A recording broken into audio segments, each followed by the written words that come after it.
12.5%, it'll give you an early warning. And if it goes down to 25%, it'll give you a major warning. If it goes up by 33%, give you a warning that there's too much heat and too much pressure. You should pull over and stop right away. It also gives you an on-demand, so you can check the tire pressures at any time if you need to do a quick overview or a quick audit of the truck. You can check it quickly. The reason we did 12.5% and 25% is the magic number for tires is 20% low. If your tire is 20% low, that's considered flat and needs to be taken off the road. So we warned you early at 12.5%, rather than most systems which warn at 20%. So we actually have an early warning system for all tires. From there, this unit will transmit wirelessly again on a grander scale to any computer network, either a Wi-Fi network or a Zigbee network it's called, or any other type of network. And that network can be just, for instance, the university has a Wi-Fi network. If you were in range, you could get internet access. Same thing with the trucks. When the truck's in range of those routers, it'll get access, it'll download this information to the servers and be able to update the information in the database. That's pretty much how the system works. It's basic, it's simple, and now works great. And so from there, I'd like to thank Dr. Titus for the opportunity to talk to you guys and tell you guys not to stop playing guitar.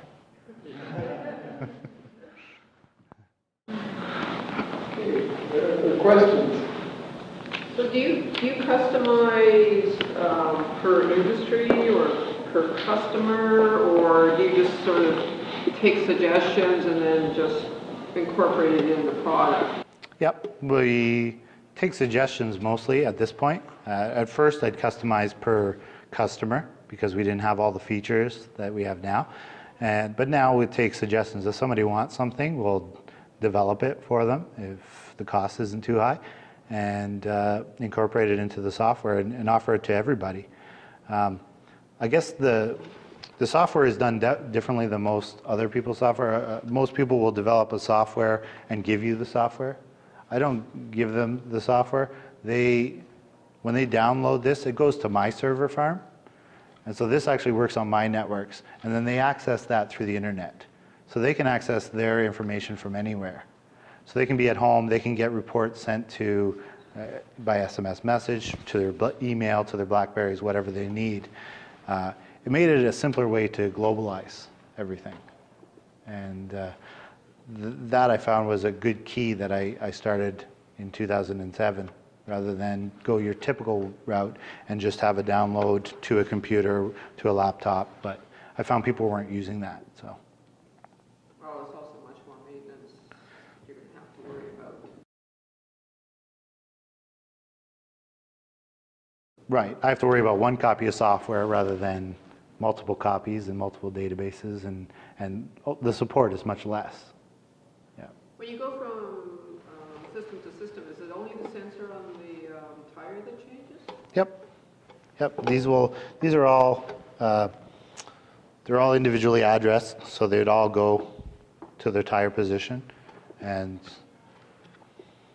yep, one monitor per truck and as many tire sensors as you need. You can do up to 68. So. You develop a new product, or either software or hardware, how to put a price? How to put some press on it? The best way I found to put press is press releases. I always release a press release.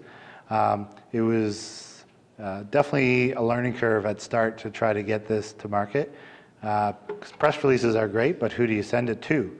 And so trade journals and whatnot will often look for something to write an article about. Been picked up many times by Ontario Trucking News, Truck World, Mining and something journal. I can't remember what it's called. But they'll often pick up an article that's something interesting. And this has often been something interesting enough for them that it's been cutting edge for them to do, especially when there's been any changes in the company as far as software and upgrades they want to know. But probably the best point that we did was to partner with the tire dealers.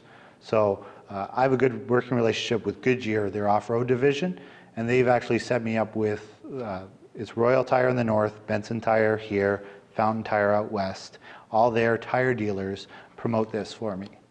And so I will go with them, and they will help this as a tool. They actually don't sell this. They use me as a tool to go into markets. And so even though they don't make anything on it, they use it to enter a mine or re-enter a mine. Tires have been the same thing forever. So this is a new product that helps them go in to sell more tires. And that's been the key. Innovation part is not on the software, also you did hardware part. That's right. You can pressure into electrical signal. That's right. Yeah, so the hardware you need for a network system is one monitor for every truck, one sensor for every tire, and at least one receiver station or an already existing Wi-Fi network. So you're producing the sensors. That's right. Yeah. These are actually produced out of through Advantage Pressure Pro, who I partnered with for development. And so they're actually produced in their factory now. They were already producing these for RVs, and I helped them with development, and we came up with some systems that either trademarked or patented at that point, and now have allowed them to manufacture them for me. They have a battery source. These ones here, the old generation lasts about 3 to 5 years. New generation are lithium. They last 7 to 10 years. So. Mike, this is a really impressive and interesting story. And like there's all sorts of questions I'd like to ask you technically, about your patent and your intellectual property and just Sure. your business model, how you price things, how you make money. I forget all those questions for a moment. Mm-hmm. How about you? What's the real motivation? What turned you into an entrepreneur? What was it about working for yourself? What was the real driver to do this? Yeah, I think mostly it was working for myself. I think I've always had a passion for research. I love finding new things. I've loved that since I was a kid. I was the one who was opening up his Nintendo to figure out what was inside. I would break my toys.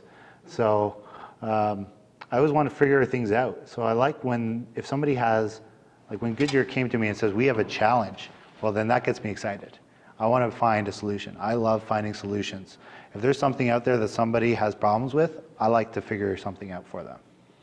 And so I always call myself the solution provider, but it's that would be the main drive for me is the puzzle, I guess. Where the flip side of that then is where do you see you need help? Mm-hmm. I'm curious if you had to hire a number 2 person, your person right behind you, what